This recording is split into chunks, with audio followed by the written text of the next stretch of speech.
This is manual call point. These manual call points are available entire hospital premises.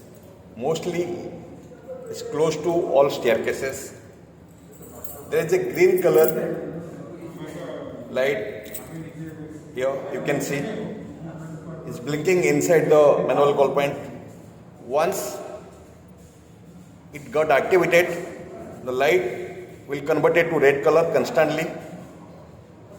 If you observe any fire or smoke, then please do activate this manual call point by push in, pull down system. Push in, pull down. Then immediately fire alarm will active. Message will reach to fire control room. Fireman on duty will come and check the location. See, practical I am showing if there is a fire how to activate these manual call points.